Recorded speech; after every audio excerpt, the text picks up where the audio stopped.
Hermano, la paz de Dios esté con todos ustedes en esta noche. Nos sentimos más que contentos y privilegiados de entrar a sus hogares y que ustedes me den la oportunidad de poder juntamente con ustedes estudiar la santa palabra de Dios. En esta noche vamos a comenzar, como es costumbre, invocando el Santo Espíritu de Dios, la presencia de su Santo Espíritu y la voluntad y la gracia de su amado Hijo Jesucristo, Dios Padre, Príncipe de paz, el cual se merece toda la honra, toda la gloria por toda la eternidad sin fin. Alabado sea el nombre de nuestro Señor Jesucristo. Así que vamos a tener una oración. Oremos. Amante Padre que estás en los cielos, te damos las gracias, Padre Celestial, por la oportunidad que nos ha dado de estudiar tu santa palabra. Te pedimos, Señor, que ahora que vamos a agotar estos minutos estudiando tu santa palabra, no sean palabras nuestras, ni conocimiento humano nuestro, sino que tu Santo Espíritu sancione cada corazón, cada oyente, cada hogar, cada familia. En el nombre de Jesús, amén. Hermano, la paz de Dios, como les dije, ya esté con todos ustedes. Hemos comenzado un camino y una transición de conocimiento muy importante en nuestra vida, ya que hemos estudiado y estamos estudiando esta serie del continuo. Ya hemos visto continuo 1, el 2, el 3, el 4. Vamos por el 4. Impresionante. Vamos a ver ahora si nos podemos embarcar en la quinta entrega del continuo. Y en el continuo 4, que espero que ya ya me imagino que todos lo han visto, el continuo 4, pues si no lo has visto, pues te recomendamos que lo vea. Estamos en una plataforma muy interesante en la cual estamos en YouTube. En YouTube nos encontramos, gracias a Dios, y tenemos ahí una plataforma llamada Tiempos Proféticos de Principio a Fin, en la cual le aconsejamos a todos los oyentes que puedan entrar, puedan comentar, porque cuando tú comentas nuestros videos, pues nos ayuda a poder mejorar, porque vamos día a día en mejoras. Y podemos también contestar cualquier pregunta. Vamos a poner nuestro teléfono con la ayuda de Dios en estos videos para que puedan verlo y puedan también comunicarse con nosotros. En primera instancia, mi teléfono es 809-996-6782. 809-996-6782. Para los hermanos que no han tenido mi teléfono. Así que ya lo tienen. Así que vamos a empezar. Bueno, en la entrega número 4 del continuo, estuvimos hablando tantas cosas, hermano, tantas cosas hermosas estuvimos viendo ahí.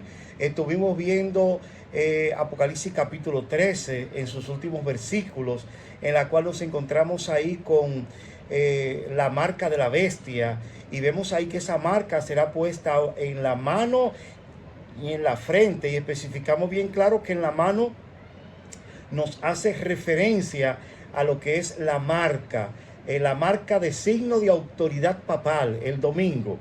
Y en la frente no es más que el pecado, la maldad que hay en nosotros. O sea, todas aquellas personas que en estos últimos tiempos que tengan pecado, que tengan la maldad, que no hayan confesado sus pecados con Cristo y hayan entrado con Cristo al lugar santísimo, no importa, hermano, si usted no adora ese sistema a través de su señal, a través de su marca, de su signo de autoridad que es el domingo, pero usted está y sigue en sus pecados, pues usted tiene la marca de la bestia. Recordemos que la principal bestia es Lucifer, Satanás, la serpiente antigua, el dragón que se llama Diablo y Satanás. Ese es, y su signo de autoridad es el pecado.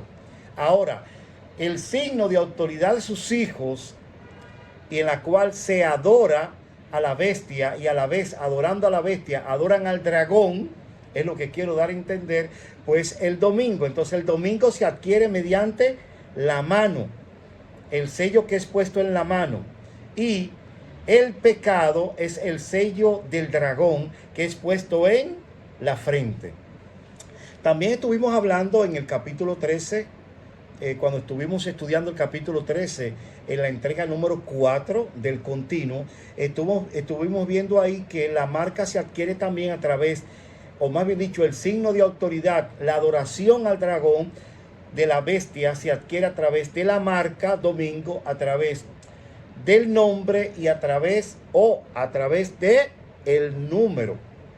Estuvimos en la segunda, en la tercera entrega y en la cuarta repitiendo, y vamos ahora en esta quinta a repetir que tú adquieres o tú adoras al dragón, a la cual también adoras a la bestia a través de su signo de autoridad, que es el domingo, y también su signo de autoridad, que es el pecado, en la cual tú adoras el dragón si tú pecas, que es su signo de autoridad. Ahora, el signo de autoridad de la bestia, la hija del dragón, representa a esa mujer que está en Apocalipsis 17, esa mujer que está sentada sobre el dragón. Esa mujer tiene un signo de autoridad, y si tú adoras ese signo de autoridad, estás adorando a la bestia y estás adorando al dragón. Yo creo que ya lo hemos repetido y lo repetimos para que se nos quede bien grabado, que el signo de autoridad de la bestia es el domingo y el signo de autoridad del dragón es el pecado. El pecado es puesto en la frente, tu lóbulo frontal, donde tú decides si peco o no peco, ese valle de la decisión.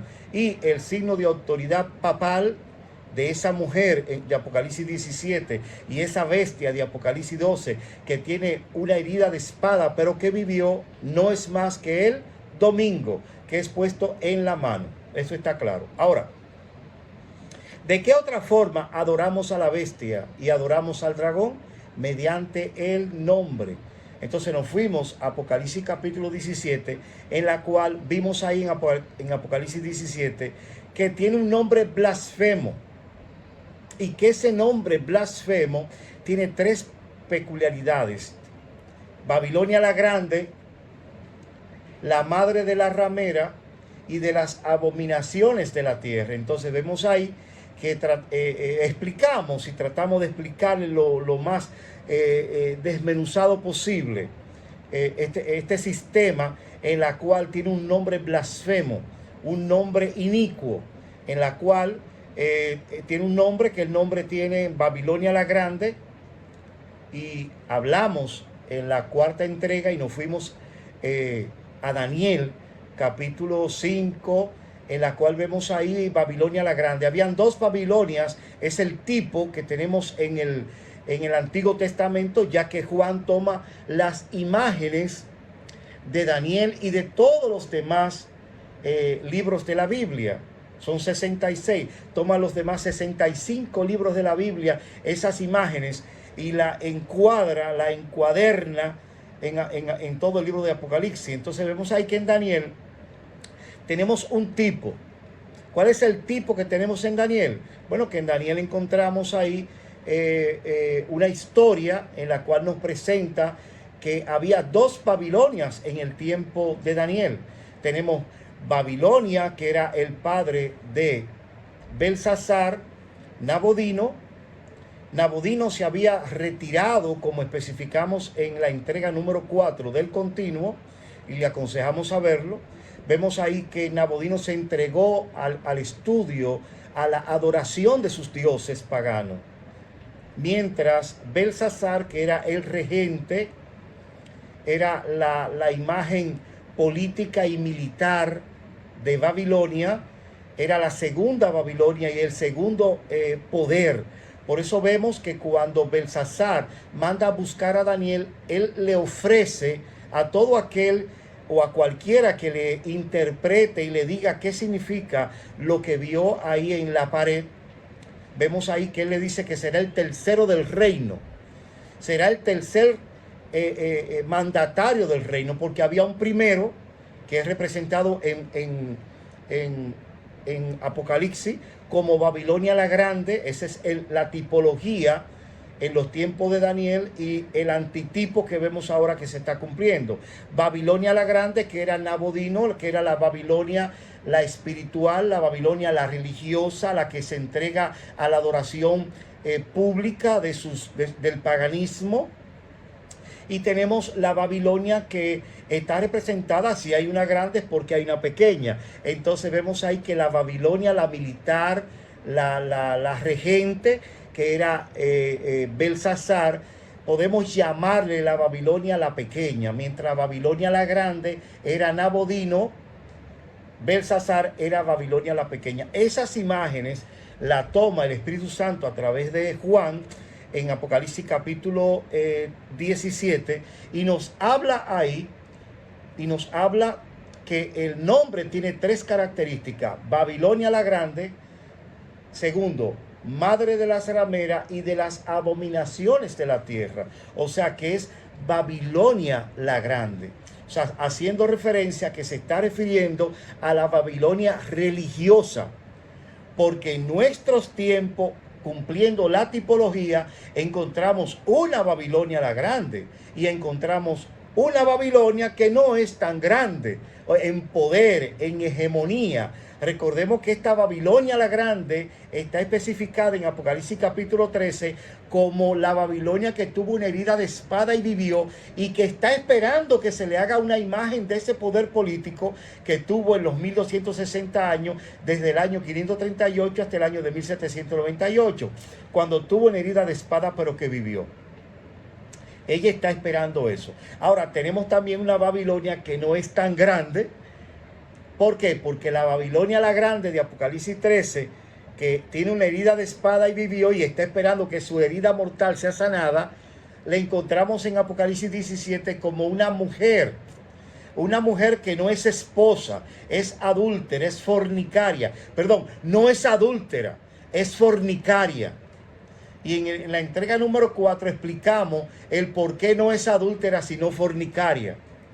Vea la entrega número 4. Entonces vemos ahí que esta mujer fornicaria, con la cual han fornicado todos los reyes de la tierra y se han embriagado con el vino del furor de su fornicación, está identificada en el capítulo 17 como la mujer Babilonia la grande, mientras Babilonia la más pequeña está representada en Apocalipsis capítulo 13 como esta bestia que sube de la tierra. La palabra subir en el griego es anabaino, de donde viene la palabra vaina, que es donde vemos ahí una matita con una hoja, y entre la hoja y el tallo pues vemos ahí una pequeña protuberancia. Si tú quitas esa hoja, en unos días sube otra hoja nueva. Eso se le llama vaina, o sea que sube gradual, paulatinamente, pero surge de la tierra gradualmente.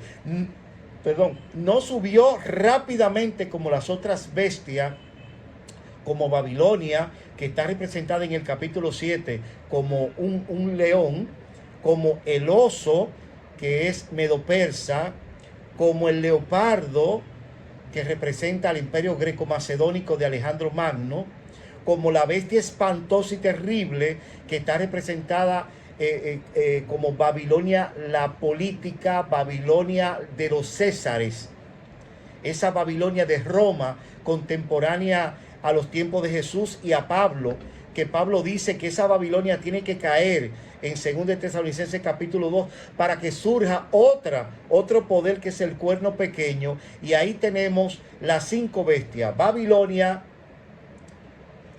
Medo-Persa, Grecia, Roma imperial y Roma papal. 5 han caído, ya ellos cayeron. Entonces encontramos el sexto poder en el capítulo 13, en la cual aparece como es una bestia, pero está vestida de cordero porque tiene dos cuernitos como lo de un cordero, pero es un dragón porque habla como dragón. En el capítulo 13 está identificada esta bestia, este dragón, que es Estados Unidos, de esta forma, que hará una imagen del poder papal de la Edad Media y conformará el séptimo poder. Cuando haga la imagen será el séptimo poder. preparando el camino para el octavo, que es de entre los 7, porque representa a Babilonia, que tuvo la herida de espada y vivió, pero durará breve tiempo. Este poder que surgirá como una imagen, va a durar breve tiempo para darle poder al octavo, que es de entre los 7 y va a la perdición. Entonces, en el capítulo 13, esta bestia aparece, es un dragón, pero está vestida como de cordero. Ya en el capítulo 17 aparece como las hijas de la ramera y de las abominaciones de la tierra. O sea, este poder del capítulo 13, que es Estados Unidos, que es un dragón vestido como de cordero, aparece en el capítulo 17 como las hijas de la ramera.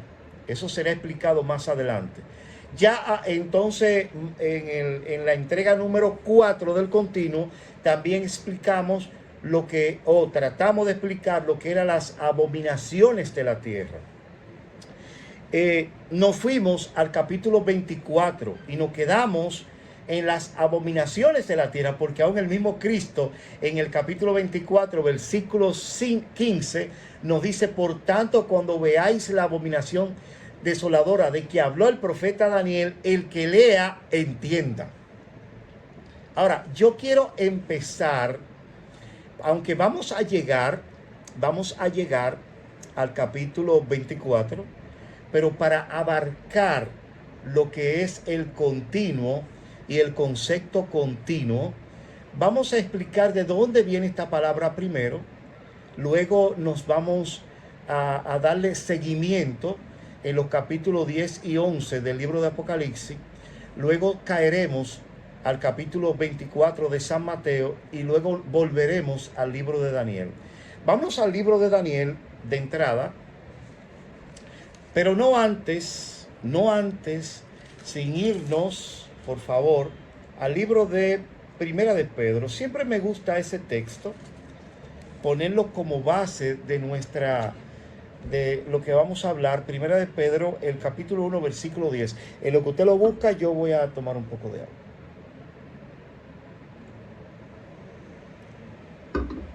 Primera de Pedro, capítulo 1, versículo 10. Y dice: los profetas que profetizaron de la gracia destinada a vosotros, inquirieron diligentemente, indagaron acerca de esta salvación, o sea, de todo lo que es el plan de salvación.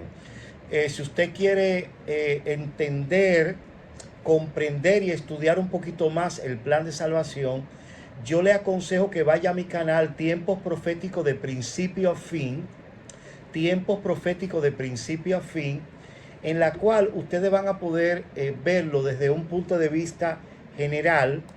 Y le aconsejo que vean primero la intervención que tenemos ahí, o el video que tenemos. Uno de los videos que tenemos se llama Línea de Tiempo. Vea ese video, dura 1 hora y 56 minutos. Yo sé que es mucho tiempo, pero usted lo puede ver en lo que ya comenzamos la semana, y lo puede verificar y ver al paso. Y ahí usted va a entender y va a tener una lógica más completa de lo que es el plan de salvación y de dónde viene el plan de salvación, cómo se originó el plan de salvación y por qué Dios, en su gran sabiduría e infinita sabiduría, infinito amor, infinita ciencia, orquestó lo que era el plan de salvación para el hombre, ya que cuando Adán pecó, ya hace millones de eternidades, que ya el plan de salvación estaba ya prediseñado para salvar al hombre pecador. Así que este es el plan de salvación. Los profetas, como dice Primera de Pedro capítulo 1 versículo 10, indagaron por esta salvación diligentemente. Ahora, escudriñando, dice el versículo 11, ¿qué persona, primero, y qué tiempo indicaba el Espíritu de Cristo que estaba en ellos, el cual anunciaba de antemano los sufrimientos de Cristo y la gloria que vendría tras ellos? O sea, esta gente se ponía en la mano del Señor, en la mano del Espíritu Santo, y ellos indagaban diligentemente buscando qué persona y qué tiempo. Por eso nosotros estudiamos la palabra de Dios desde un punto de vista continuo histórico. Tenemos un continuo que comienza histórico. O sea, ya lo hemos dicho y lo vamos a repetir de nuevo. Tenemos varias formas de cómo hay varias escuelas, no solamente de interpretación, sino de estudio de la palabra de Dios, en la cual tenemos el preterismo, el futurismo y el historicismo. Nosotros hemos elegido, porque nos hemos dado cuenta que la Biblia fue escrita y se comprende desde un punto de vista histórico, poniendo la palabra de Dios y viendo la historia. O sea, vemos, como dice el apóstol Pablo, escudriñando las personas y qué tiempo nos encontramos. O sea, vemos aquí las personas y el tiempo en la cual nos encontramos, una línea de tiempo. Entonces vemos ahí los reinos, Babilonia, Medo-Persa, Grecia, Roma imperial, Roma papal. Uno es Estados Unidos, el otro aún no ha venido, que es cuando diga ley dominical, cuando venga la imagen de la bestia y se forme esa imagen como la llanura de Dura y se obligue a todo el mundo a adorar, so pena de muerte, so pena de toda clase de males contra esas personas que no adoren. No se te va a permitir adorar a tu Dios, se te va a coaccionar tu conciencia. Entonces 5 han caído. Aquí tenemos una línea de tiempo. Babilonia, Medo-Persa, Grecia, Roma imperial, Roma papal, ya cayeron. Uno es Estados Unidos, el otro aún no ha venido, que es cuando se erija la imagen en la llanura de Dura. Y durará breve tiempo, entonces vendrá el octavo, que es de entre los 7 y va a la perdición. ¿Por qué de entre los 7? Porque representa el octavo, es una imagen reflejada de lo que es el poder papal de los 1260 años, que será erigida por Estados Unidos, pero esa imagen tomará poder global, universal, y formará entonces ya su imagen, su herida mortal será sanada, entonces surgirá como un poder político religioso. Recordemos que Babilonia, la eclesiástica, que es el papado, que más adelante veremos en esta continuidad, en el continuo, como Daniel capítulo 11 lo presenta, como el rey del norte, y Estados Unidos, que está en Apocalipsis capítulo 13, ya lo hemos dicho, está representado como un dragón que se viste como cordero y hará que todo pequeño, grande, rico, pobre, libres y esclavo adoren a la primera bestia cuya herida mortal fue sanada. Esa primera bestia es la quinta bestia, que tuvo una herida mortal, reinó por 1260 años, desde el año 538 hasta el año de 1798, cuando recibe una herida mortal. Entonces Estados Unidos hará que todo el mundo adore a la primera bestia cuya herida mortal fue sanada. Y ella entonces le dará aliento de espíritu de vida a Estados Unidos. Y Estados Unidos, que tendrá que caer económicamente para que el papado le dé aliento de espíritu de vida. Recordemos el muñeco que hizo Dios con su gran amor y misericordia en el Edén, en la cual era un muñeco inanimado, no tenía vida. Fue hecho a imagen de Cristo el muñeco y recibió aliento de espíritu de vida del Espíritu Santo. Entonces esas imágenes la toma el Espíritu Santo y la inserta en el capítulo 13, donde vemos ahí que la bestia cuya herida mortal ha sido sanada le dará aliento de espíritu de vida a Estados Unidos. Y ese muñeco, que ahora Estados Unidos está vivo, pero caerá económicamente, y eso lo llevará a un estado inanimado como el muñeco que había en el Edén, hasta que el muñeco recibió aliento de espíritu de vida en sus narices. Entonces él resurgió. Entonces ahí es que viene, que dice hará en el capítulo 13, y dice que hará. La palabra hará es que obligará, como se le obligó a esos jóvenes allá en la llanura de Dura, y se le dijo: ustedes, cuando suene la trompeta y todos esos instrumentos de música, tendrán que adorar al Dios de la imagen. A la imagen tendrán que adorar, a la imagen, ¿verdad? Y a su señal. La imagen, la imagen es la señal. O sea, el domingo. Y al adorar el domingo, que será puesto en la mano como testimonio al mundo, al universo, pues entonces adorarás a la bestia.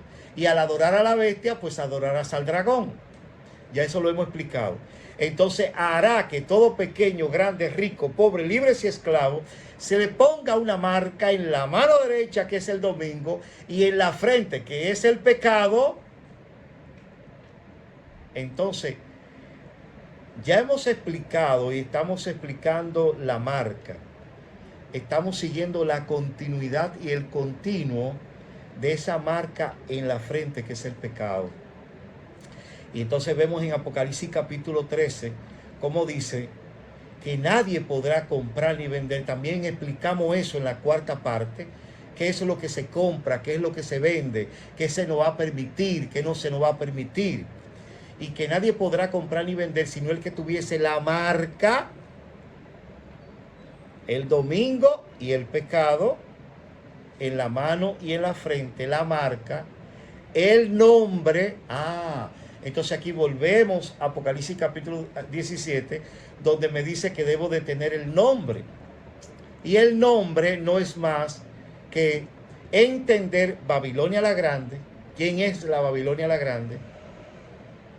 Y al entender quién es Babilonia la Grande, no quieran ustedes saber, hermano, todo el compendio teológico que entendemos con solamente entender Babilonia la Grande. Y nos vamos a ir a Daniel para que ustedes vean. Tratamos de explicar en la cuarta parte, que espero que la vean, lo de Babilonia la Grande. Ya lo explicamos ahorita. Recordemos que allá Babilonia la Grande era Nabodino, el papá de Belsasar, que es la Babilonia espiritual, religiosa, que es ahora en nuestro tiempo el papado.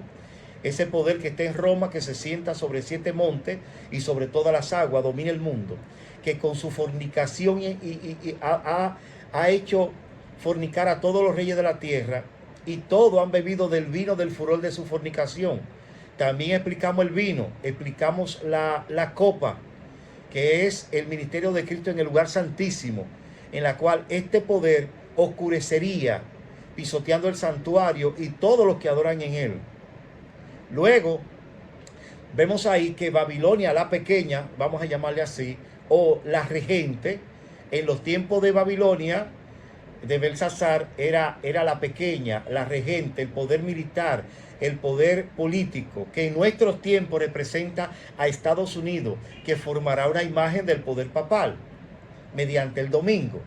Entonces, por eso vemos que en Apocalipsis capítulo 17 me habla de una de Babilonia la Grande, porque quiere que yo ponga ahínco en Babilonia la Grande, para poder entender unos mensajes especiales que hay en Apocalipsis capítulo 14, que son dirigidos hacia Babilonia la Grande, hermano.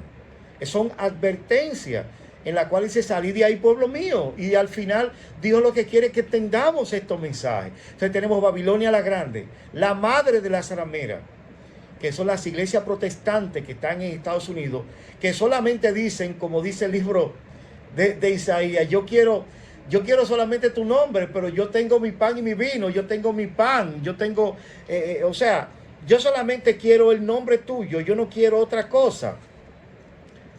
Yo solamente quiero llamarme cristiana. Todas se llaman cristianas, hermano mío. Todas.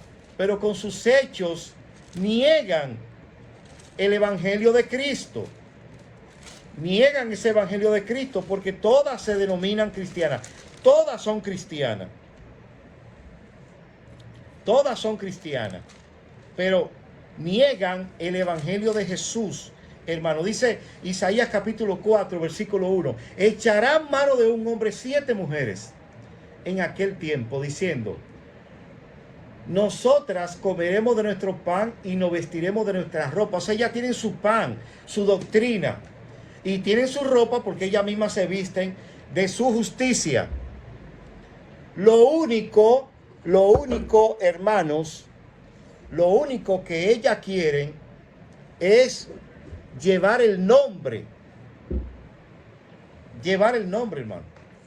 Echará mano de un hombre 7 mujeres en aquel tiempo, diciendo: nosotras comeremos de nuestro pan porque tienen su doctrina, y nos vestiremos de nuestra ropa porque tienen su propia justicia.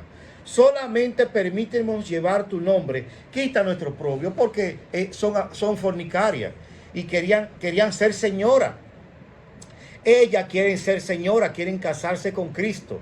Y solamente dicen, quita mi oprobio porque yo soy fornicaria. Tengo muchos amantes.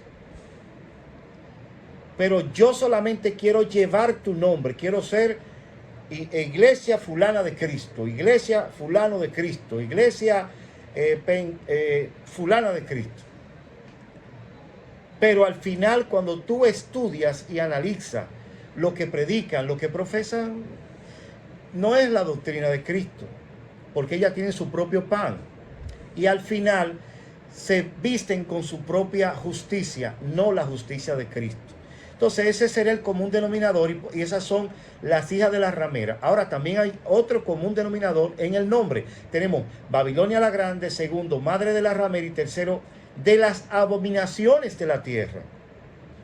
Queremos analizar las abominaciones de la tierra. Así que vámonos al libro de Daniel.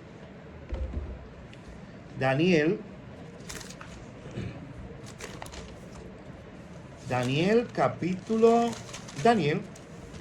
vámonos a Daniel, en la cual Cristo en San Mateo capítulo 24, versículo 15, nos aconseja y nos advierte.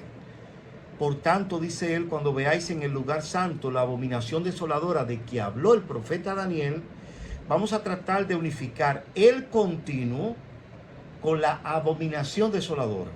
Ahora, una de las cosas que muchas personas no ven, hermano,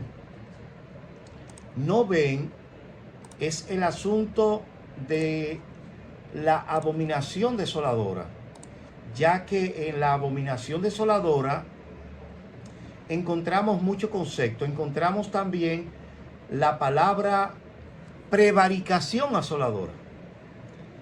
Abominación no es lo mismo que la palabra prevaricación. No es lo mismo la palabra abominación que la palabra prevaricación. Vamos a buscar aquí en Google la palabra abominación. Vamos a ver. La palabra abominación es acción o efecto de abominar. También, vamos a ver, dice acción y efecto de rechazar algo por considerarlo desagradable o perjudicial, cosa que resulta muy desagradable. O sea, una abominación es una idolatría o adoración a una falsa divinidad, en todo el sentido de la palabra. Eso es abominación. Vamos a ver la palabra porque quiero que tengamos estos conceptos claros en lo que vamos a hablar ahora. Prevaricación.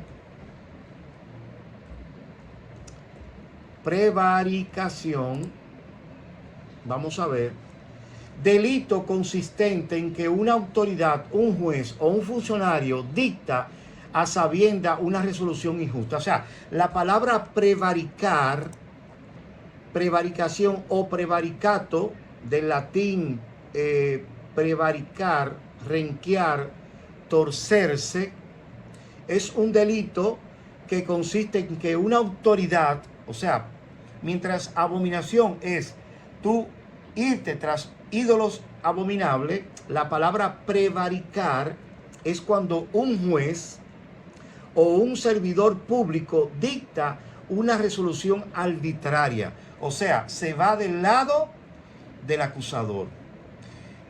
A mí me gustaría que ustedes vean la primera parte. Se llama Línea de Tiempo, en la cual ahí le explicamos que en el cielo se está llevando un juicio. Y este juicio está presentado en toda la palabra de Dios, en la cual tenemos a un juez. Daniel capítulo 7, versículo 9 nos dice que el Padre es el juez.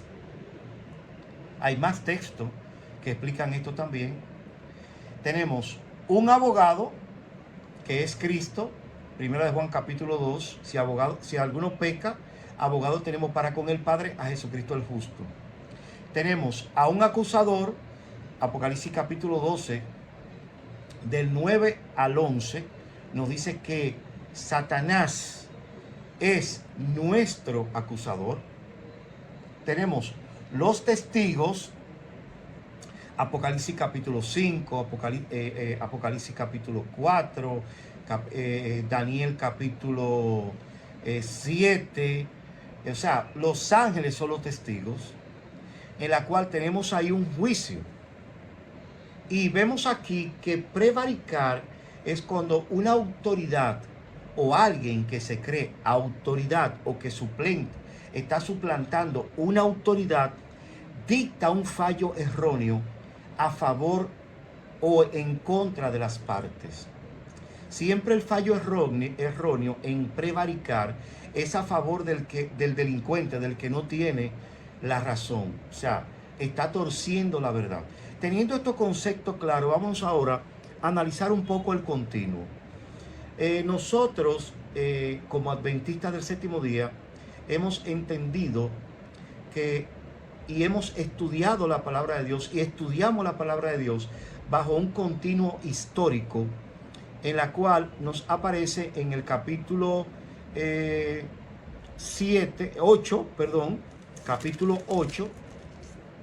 Vamos a ver dónde aparece por primera vez o una de estas veces la palabra continuo, capítulo 8, versículo 13 en adelante. Pero no sin antes comenzar a leer desde el versículo 11 para tener una idea lógica. Y no de antemano, sin antemano decirle y explicarle que el capítulo 8 del libro de Daniel es un capítulo muy interesante, ya que el libro de Daniel, contrario al libro de Apocalipsis, el libro de Apocalipsis tiene dos vertientes, tiene dos, vamos a llamarle dos brazos, en la cual uno es histórico y el otro es escatológico.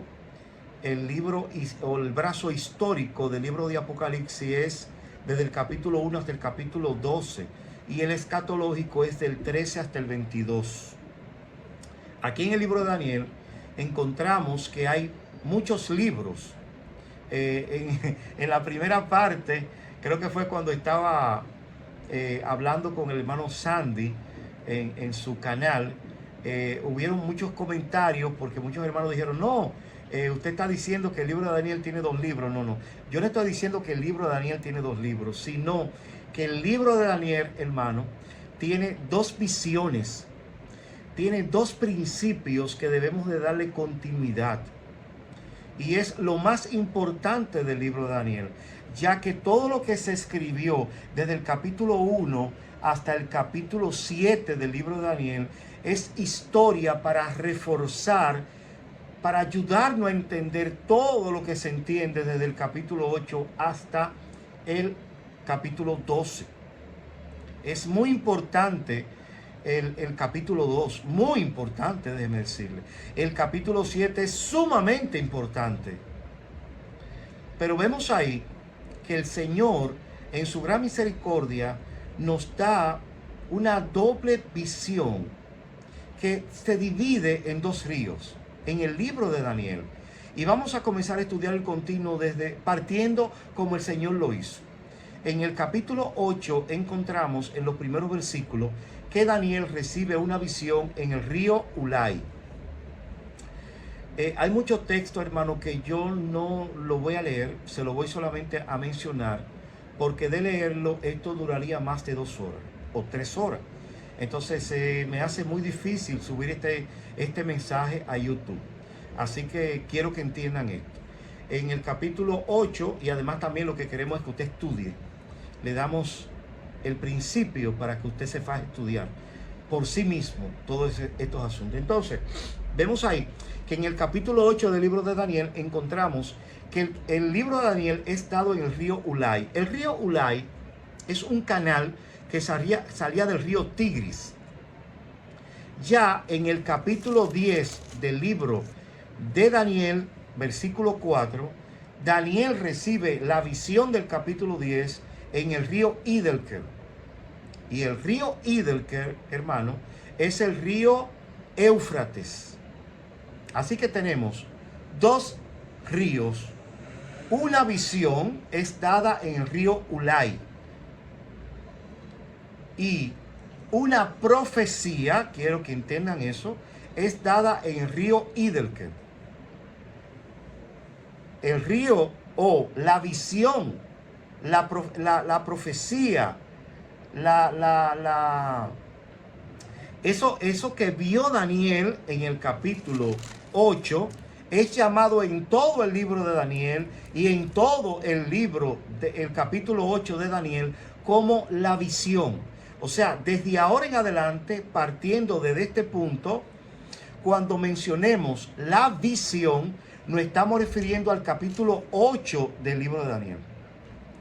Cuando nos refiramos a la profecía, nos estamos refiriendo al capítulo 10, al capítulo 11, al capítulo 12 del libro de Daniel. O sea, el río Idelkel, que es el río Éufrates, donde él recibe la profecía del capítulo 10. Recordemos algo.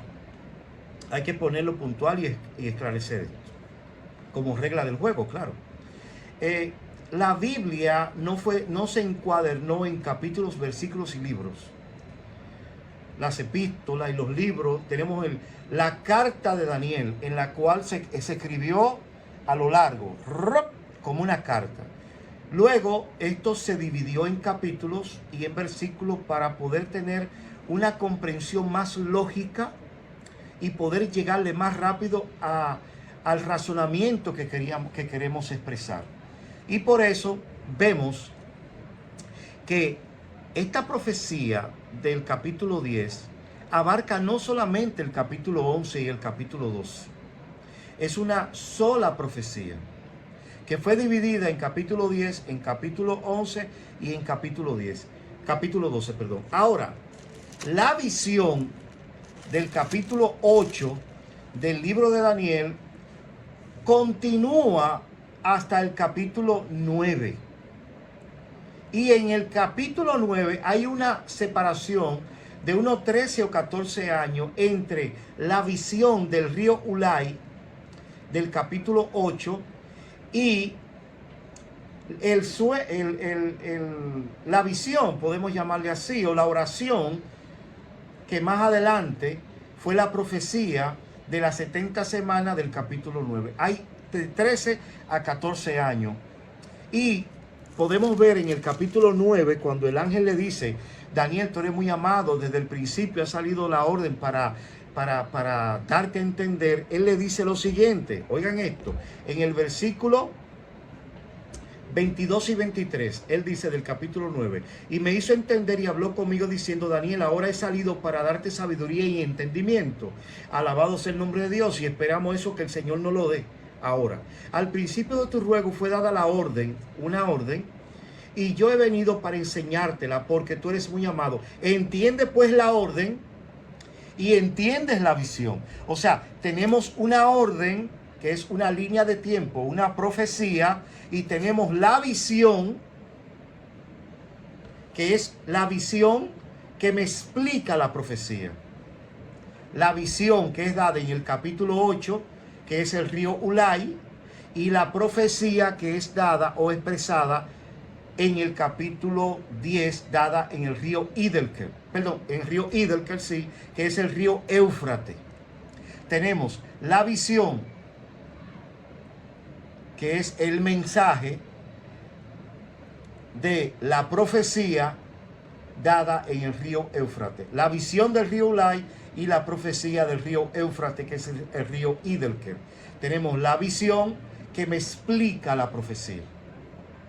Por eso, en el año de 1844, nuestros pioneros y nuestros padres en la fe contemporáneo, hace unos 180 años, ellos entendían la profecía, entendían la línea de tiempo, entendían las 2300 tardes y mañanas, entendieron tiempo y la mitad de un tiempo, entendieron 1290 días, de Daniel 12, los 1335 días de Daniel 12, entendieron los 42 meses de Apocalipsis 11 y Apocalipsis 13, entendieron los 1260 años de Apocalipsis 11, de Apocalipsis capítulo 12, capítulo en capítulo 13 también menciona los 1260 años, pero como 42 meses. Entonces ellos entendieron todo esto, entendieron la línea de tiempo, entendieron la nomenclatura bíblica, entendieron la aritmética de la Biblia, pero no entendieron la visión de la Biblia, no entendieron el mensaje de todos estos números. Al no entender, pues fueron chasqueados cuando salieron los 7 truenos de Apocalipsis capítulo 10, y lo vamos a ver más adelante. Daniel iba a escribir. Los 7 truenos son el mensaje de la visión. Los 7 truenos presentan todo el panorama profético de la visión. Y de antemano déjeme decirle que la visión nos presenta el chasco de 1844, nos presenta las visiones y los mensajes de 1888, nos presenta cómo vendrá la ley dominical, qué es la ley dominical, nos presenta el zarandeo del pueblo de Dios en estos últimos días, nos presenta el cierre de la gracia, primero para la iglesia y luego para el mundo. La visión nos aclara el mensaje de Apocalipsis capítulo 14, donde dice el segundo mensaje: ha caído la gran Babilonia, la gran ciudad. Nos presenta también la repetición de este mensaje en Apocalipsis 18. Ha caído la gran Babilonia, aunque en naturaleza, déjeme decirle que el mensaje de Apocalipsis capítulo 14, donde dice ha caído Babilonia, es muy diferente en naturaleza al mensaje de Apocalipsis 18, ha caído Babilonia. En naturaleza es diferente. ¿Cómo podemos entender eso? Entendiendo la visión. Si no entendemos la visión, pero entendemos la profecía, que es la línea de tiempo, pues vamos a ser chasqueados y no vamos a entender nada. Entonces, luego que ya tenemos esto claro, de que lo que es la visión y lo que es la profecía, mira incluso como dice en el versículo 24 del capítulo 9 del libro de Daniel: 70 semanas están determinadas sobre tu pueblo y sobre tu santa ciudad. O sea, esa es la línea de tiempo. Para terminar la prevaricación. Me habla prevaricación. Wow. Y prevaricación es cuando una persona se cree juez y toma dictámenes en contra de las partes que sí tienen la verdad. Entonces eso se le llama prevaricar. Entonces dice: para terminar la prevaricación y poner fin al pecado y expiar la iniquidad. Esto es abarcante, hermano. Esto abarca más allá. Es una profecía completa. Dice: para traer la justicia perdurable, sellar la visión y la profecía. O sea, vemos ahí que cuando nos dice sellar la visión, lo que pasa es que nosotros no entendemos el hebreo. Pero cuando menciona la palabra sellar la visión, no es en el término como cuando tú tomas algo y lo sellas, sino sellar la visión es completar el sellamiento. Me explico. Cuando usted sella la visión, ¿por qué sella la visión y no sella la profecía? También la sella, dice sellar la visión y la profecía. Entonces nos damos cuenta, hermano, que el librito que es sellado en el capítulo 8, donde dice sella el librito porque es para el tiempo del fin, que eso fue lo que no entendieron. ¿Y cuándo es el tiempo del fin? Cuando acabaron los 1260 años, tiempo, la mitad de un tiempo y 42 meses. Desde el año 1798 a 1844 se terminó el tiempo, ya no hay tiempo, dice Apocalipsis capítulo 10. y el fin del tiempo ya llegó. Entonces el tiempo del fin comenzó en 1798. En 1844 comienza el fin del tiempo, en la cual ya vemos, ya no hay profecía de tiempo, ya no hay línea de tiempo. Sin embargo, sí perdura la visión, no la línea de tiempo, no la profecía del río Hiddekel, pero sí comienza, sí perdura, sigue. He quitado el sello del libro de Daniel, esta parte del capítulo 8. El capítulo 8 es el librito que es sellado en el capítulo 12. Sella la visión, porque es para el tiempo del fin. Y es lo que Juan no se le permitió hablar, o más bien dicho, escribir, que hablaron los 7 truenos. Y luego vamos a explicar los 7 truenos. Entonces, vemos ahí que dice, y sellar la visión y la profecía. La palabra sellar es quitar el sello, desatar el sello, expresar el sello y levantar el sello delante de todos los implicados y decirle, mírenlo aquí, acabo de quitar el sello. Eso significa sellar la visión. Y la profecía nunca fue sellada. Lo que fue sellada fue la visión. Entonces, tenemos ya esto claro, de que tenemos una visión, el río Ulai, y tenemos una profecía, el río Hiddekel o el río Éufrates. Por eso, la profecía un día se acabarán. Y ya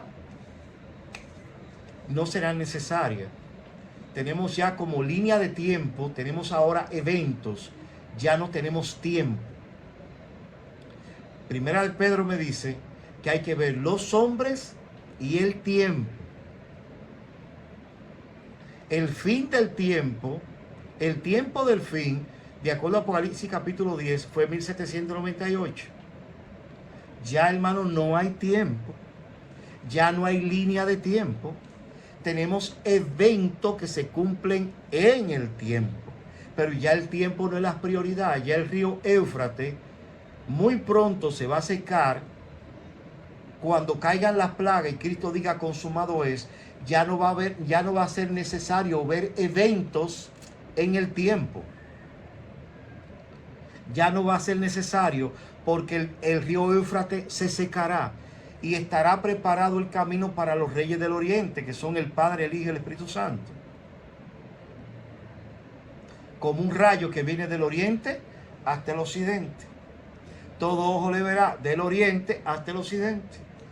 Y así estará preparado el camino para los reyes del oriente. Cuando el río Éufrates se seque, cuando ya no haya eventos para salvación, ya todos los eventos de salvación ya han finiquitado. Cuando se termine la gracia, ya el que es justo sea justo, el que es santo sea santo, el que siga pecando pues sigue pecando. Y si tú no pecas y estás con Cristo en el lugar santísimo, quédate ahí, porque ya no hay para qué ya decir Cristo viene, la gracia se acaba, prepárate, busca de... Eso es ahora. Recordemos, los antidiluvianos tuvieron oportunidad hasta que entraran con Noé en el arca. Eso es el mundo. La iglesia, que es los antidiluvianos, a los cuales Cristo está dando definición en el capítulo 24, versículo 37 del libro de San Mateo, no está hablando del mundo, está hablando de la iglesia. El mundo tuvo hasta que se cerró la puerta. La iglesia tuvo hasta que entraron los animales. Y en ese día que entraron los animales, mucho antes de cerrarse la puerta, no entró. Quien no entró cuando entraron los animales con Noé de la iglesia, no pudo entrar. Entró en ello un espíritu satánico de burla. Y luego, cuando se cerró la puerta, ahí se cerró la puerta para todo, tanto los antidiluvianos de la iglesia como los antidiluvianos de los descendientes de Caín, llamados como los hijos de los hombres. Y los hijos de Dios eran los descendientes de Adán, que era Noé. Luego vamos a analizar eso más adelante. Entonces vemos ahí que me habla de el continuo, me habla de la visión y me habla también de la profecía. Entonces, en estos últimos 5 o 6 minutos que me quedan, vamos a leer el versículo 9 del capítulo 8. Y de uno de ellos salió un cuerno pequeño que creció mucho al sur, al oriente y hacia la tierra gloriosa. Sabemos que en el capítulo 8 pues me habla de 2 reinos. Sabemos que hay 5 reinos: Babilonia, Medo-Persa, Grecia, Roma imperial, Roma papal. Ahora, obvia a Babilonia porque Babilonia sale del escenario y me está hablando del segundo imperio, que es Medo-Persa, y utiliza las imágenes del santuario, utiliza el cordero, el cabrito, el macho cabrío, y estos eran animales que eran utilizados el día de Yom Kippur. Léase a Levítico capítulo 16 completito y va a entender lo que es el día de Yom Kippur y cómo se manifestaba esto, ya que un cordero era para Jehová, que representaba a Cristo, y el macho cabrío representaba era a Azazel, que era Satanás. Léase a Levítico capítulo 16. Entonces esas imágenes son tomadas y luego Alejandro Magno, que es el macho cabrío, destruye a lo que es el imperio medo-persa. Él es muerto y el cuerno grande es quebrado, según el versículo 8 del capítulo 8, y dice que de él salieron 4 cuernos, que son sus 4 generales, que son Casandro, Lisímaco, Seleuco y Ptolomeo. Seleuco y Ptolomeo pues toman dominio de Casandro y Lisímaco, y Ptolomeo se va al sur a reinar, mientras Seleuco se va al norte. Y es lo que conocemos como el rey del norte y el rey del sur en el capítulo 11 del libro de Daniel, en la cual el rey del sur era ateo. Léase también a Génesis capítulo 5 para ver cómo era el imperio Egipto. Los egipcios eran ateos, mientras los del norte, y geográficamente Babilonia quedaba al norte. Léase a Isaías, Jeremías, donde habla del rey del norte, haciendo alusión a Babilonia. Dice que Babilonia era pagana. Entonces el rey del norte es pagano y el rey del sur es ateo. Y tenemos el rey del norte y el rey del sur, y con ese rejuego es que analizamos y estudiamos el capítulo 11 hasta llegar a los versículos 30 al 40, que ahí que se pone interesante el asunto, que en nuestros tiempos, ya que podemos dividir el capítulo 11 también en 2 partes, una parte histórica y otra parte escatológica, y eso lo vamos a ver más adelante. Entonces vemos ahí que de uno de ellos salió un cuerno pequeño, o sea, de uno de los cuernos de Alejandro Magno. O sea, ¿de qué cuerno? De los Seleucidas, del rey del norte. ¿Salió qué cuerno pequeño? El cuerno pequeño de de Daniel capítulo 7, en la cual dice que salió un cuerno pequeño. Este cuernito pequeño sale de uno de los cuernos, sale de los Seleucidas, dice acá. De uno de ellos salió un cuerno pequeño que creció mucho al sur y al oriente y hacia la tierra gloriosa. Entonces, lo vemos ahí. Y se engrandeció hasta el ejército del cielo, y parte del ejército y de las estrellas echó por tierra y las pisoteó. Aún se engrandeció contra el príncipe de los ejércitos, y por él fue quitado el continuo, y el lugar de su santuario fue echado por tierra. Más adelante, porque es muy abarcante explicar el asunto, que de uno de ellos salió un cuernito pequeño, porque nos habla de una forma masculina, de otra forma femenina, y no lo queremos enredar con todo esto.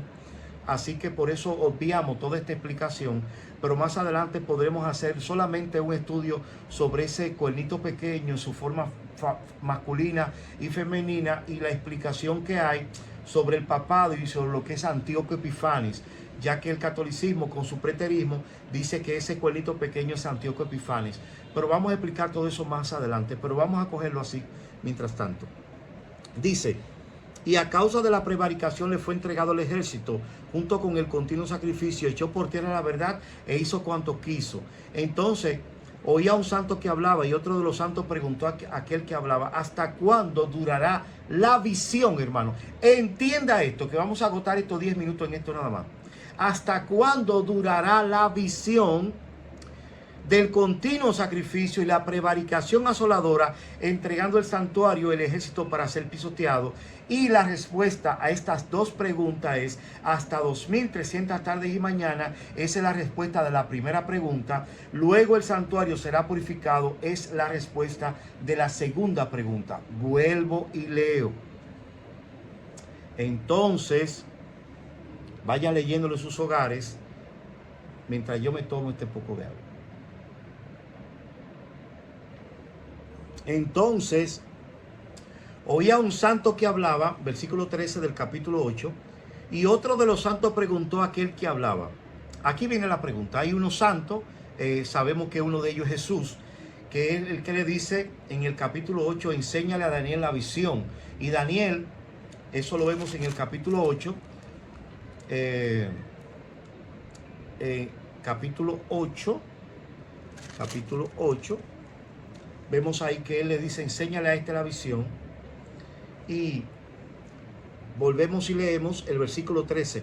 Entonces oía un santo que hablaba y otro de los santos preguntó a aquel que hablaba, ¿hasta cuándo durará la visión del continuo sacrificio? De primera instancia, déjeme decirle, la palabra sacrificio fue añadida. No aparece en el original. ¿Por qué? Porque los exégetas, las personas que estaban traduciendo estos asuntos, llegó un momento que ellos no tradujeron, sino que interpretaron. Y la parte de la traducción es traducir, su palabra lo dice. Y la palabra interpretar es verificar o querer saber qué dice el texto. Entonces, él unificó, quien estaba traduciendo esto, y dijo, bueno, es imposible que se entienda la palabra continuo, pero yo sí sé que en el Antiguo Testamento me habla del continuo sacrificio que se hacía mañana y tarde, a las 9 de la mañana y a las 3 de la tarde se sacrificaba un cordero. Para aquellas personas que no podían sacrificar, sabían que se estaba sacrificando un cordero como representación de su pecado. Ese cordero era quien aceptaba la culpa de su pecado, y una vez al año era sacrificado un cordero por la maldad, ya que diariamente se sacrificaba un cordero por la culpa. Ya el pecador dejaba de ser culpable, y una vez al año se sacrificaba un cordero por la maldad que había en él, o sea, se purificaba, y él tenía que participar de esa purificación una vez al año, en la cual él decía, por un año pequé, pero ya yo voy a sacar ese pecado de dentro de mí, no voy a volver a pecar más. Eso es lo que significa purificación, ya que el mismo nombre lo dice, reconciliación. ¿Y cómo tú te reconcilias con Dios? Apartándote del pecado. ¿Qué le decía Cristo a los que sanaba y a los paralíticos? Vete y no peques más. ¿Qué es no pecar más? Si yo mato, ya yo me arrepiento, ya yo dejo de ser culpable por asesinato. Pero el Señor me dice a mí una vez al año, en el día de Yom Kippur, te perdoné por el año completo sobre el asesinato de matar. Ya yo no te veo como culpable, pero ahora ese pecado, esa maldad que está dentro de ti, según Ezequiel capítulo 28, de ti salió la maldad, dijo Cristo a Lucifer. Entonces, esa maldad, ese deseo de matar, sácalo. Eso es purificación. Y estamos en el antitípico año de expiación. Tremendo. Entonces, la palabra sacrificio fue añadida. Estudie, analícelo, búsquelo en Google y lo va a encontrar en todos lados. Al ponerle, la persona que estaba traduciendo la palabra sacrificio, cambió todo el libro de Daniel. Todo el libro de Daniel lo cambió. Y por ende, como Daniel es una profecía y Apocalipsis es una revelación, todo el libro de Apocalipsis y su contexto, su explicación, su entendimiento, se ve oscuramente solamente por haber agregado la palabra sacrificio. Si quitamos la palabra sacrificio, ahora vamos a leer el texto sin la palabra sacrificio y ver las dos, porque hay dos preguntas, y ver las dos respuestas. Vamos a hacer este ejercicio. Entonces oía un santo que hablaba, y otro de los santos preguntó a aquel que hablaba. Aquí viene la pregunta, la primera: ¿hasta cuándo durará la visión del continuo? Y al mencionar la palabra "y", quiere decir que también lo que viene tiene una visión. Y la prevaricación asoladora, entregando el santuario primero y el ejército para ser pisoteado. Vamos a volver a hacer el ejercicio. Entonces oía un santo que hablaba, y otro de los santos preguntó a aquel que hablaba: ¿hasta cuándo durará la visión? Ahora, ¿qué es la visión? ¿Qué es la visión? La visión que es dada en el capítulo 8 del libro de Daniel. ¿Qué representa la visión? Ese río, porque tenemos dos ríos. Tenemos el río Ulai, que es la visión, y tenemos el río Idelkel, que es el Éufrates, y se entrecruzan entre ellos, no se tocan, no se unen, pero se entrecruzan y se explican mutuamente.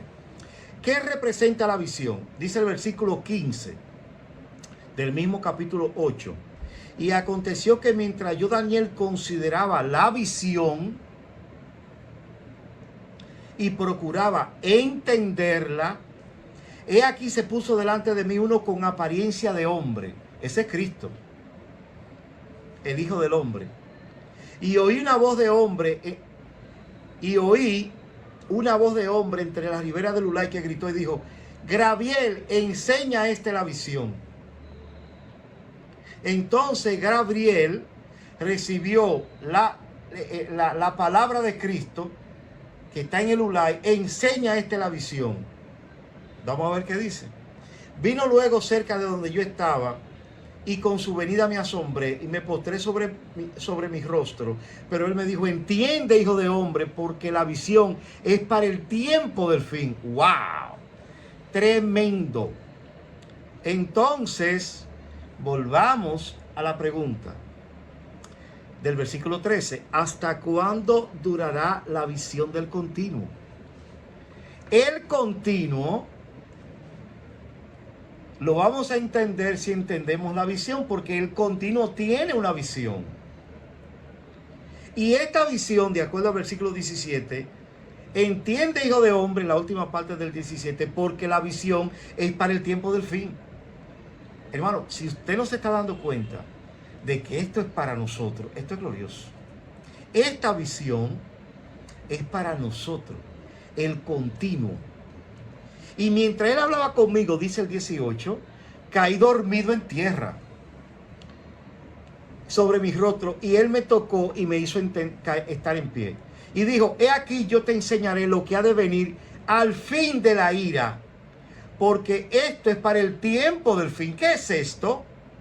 La última parte del versículo 17, porque la visión es para el tiempo del fin.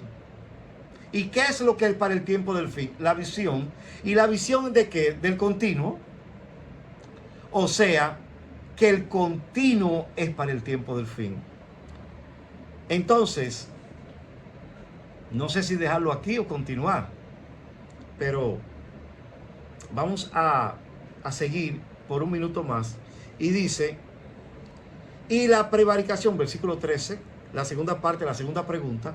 Primero es: ¿hasta cuándo durará la visión? Y hasta cuándo durará también la prevaricación asoladora. Y sabemos ya lo que es prevaricación y asolará. ¿Y qué asolará? El santuario. ¡Wow! ¿Y qué más asolará en su segunda etapa? El ejército para ser pisoteado. O sea que pisoteará el ejército. En la parte sexta que vamos a dar, ahora mismo la vamos a grabar, vamos a ver cómo va a pisotear ese ejército. Pero si queremos saber lo que es la visión del continuo y también la prevaricación asoladora, donde él es entregado el santuario y el ejército para ser pisoteado, nos vamos a dar cuenta si tenemos entonces la respuesta. Y la respuesta es el versículo 14. La primera pregunta es: ¿hasta cuándo durará la visión del continuo? Recordemos que la palabra sacrificio ha sido añadida. Así que vamos a leer la primera respuesta: hasta 2300 tardes y mañanas. Leemos: ¿hasta cuándo durará la visión del continuo? Hasta las 2300 tardes y mañana, o sea que será comprendida después de 1844. Y la prevaricación asoladora, en la cual el santuario será pisoteado, incluso el ejército. Aquí viene la segunda respuesta: luego el santuario, o sea, cuando el santuario sea purificado. Y vamos a terminar con esto. La primera pregunta: ¿hasta cuándo durará la visión del continuo? Hasta 1844, de ahí en adelante se comprenderá. Y la prevaricación, o sea, ¿cuándo se va a entender la visión de la prevaricación? Cuando venga un poder que dicte leyes en contra de Dios y pisoteará el santuario, oscurecerá el continuo, o oscurecerá el santuario y el ministerio de Cristo allí en el cielo. Y también irá más allá, es lo que quiere decir. Pisotearía el santuario y también el ejército. Entonces la respuesta es: cuando se esté haciendo la purificación del santuario. ¿Cuándo empezó la purificación del santuario? 1844. O sea, que tanto la primera pregunta como la segunda pregunta tienen respuestas después de 1844. Vamos a terminar acá. Vamos a terminar acá. Pero no se preocupen que vamos a volver acá y seguiremos la misma secuencia. Vamos a terminarlo ahora. Luego vamos a grabar, ahora mismo vamos a grabar la sexta parte y vamos a ver cómo ya la tienen lista para mañana. Así que Dios le bendiga. Vamos a orar. Amante Padre, gracias por tu misericordia y por tu bondad. Gracias por enseñarnos tantas cosas. Dirígenos, Padre Celestial, y ayúdanos a seguir estudiando tu santa palabra. Ayúdanos a estar preparados y presto para la sexta parte. En el nombre de Jesús. Amén. La paz de Dios esté con ustedes, hermanos.